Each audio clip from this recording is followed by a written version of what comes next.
Welcome back to Two Beard Gaming. This is the Hawksley Gaming Project, where today we're going to do something a little bit different and dive deep into the long lost archives that, happens to be the Nintendo eShop, full of hidden gems, trash, and, well, everything in between. But before we get started, do me a favor, hit that subscribe button, be sure to hit the bell icon so you will be notified anytime we drop new content here, which is showing up daily, whether it's on YouTube or on the website twobeardgaming.com. But without further ado, let's jump right in. Let's jump back in the time machine to the year 1998 when Mr. Hawksley here was a freshman in college, but more importantly, the world was graced with world's scariest police chases. I don't know what to tell you other than it was some scintillating television. Cops chasing down bad guys running away, and in fact in 2001 when the TV show was cancelled, the spin-off video game kicked out to the PS1 and it was forgettable.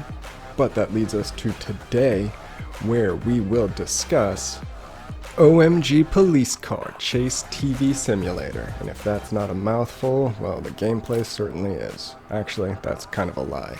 Because, in essence, we've got a game that just requires your thumb.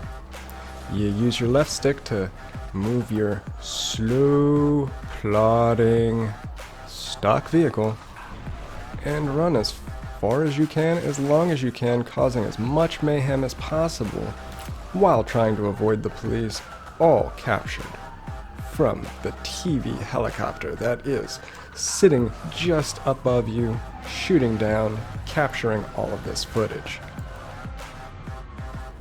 Visually, I mean, what you see is what you get. We're talking low poly voxels here. We've got two different environments. We've got LA as well as Area 51, and to be honest, I mean, they're distinct enough, but there's just two.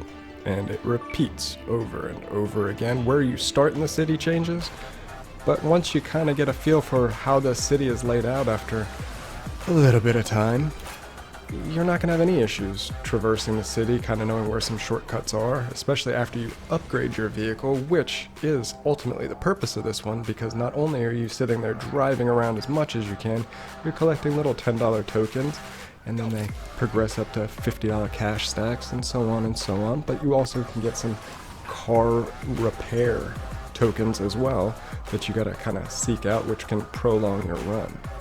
But that said, visually it's nothing too spectacular.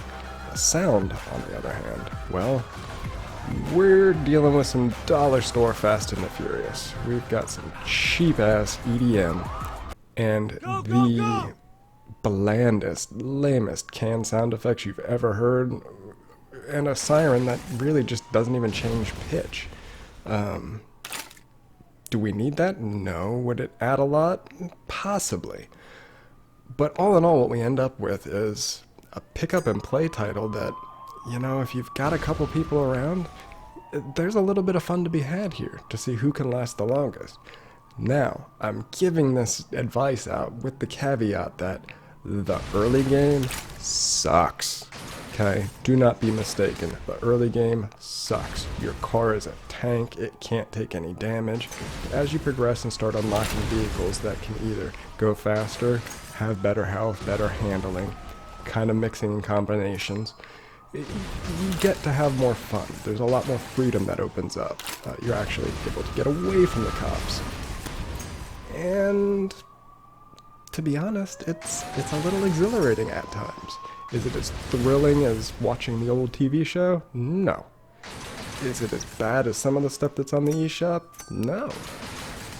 The $5 price tag on it, however, is a bit steep, like I said, considering you're just using the left thumbstick and pressing A, and that's it.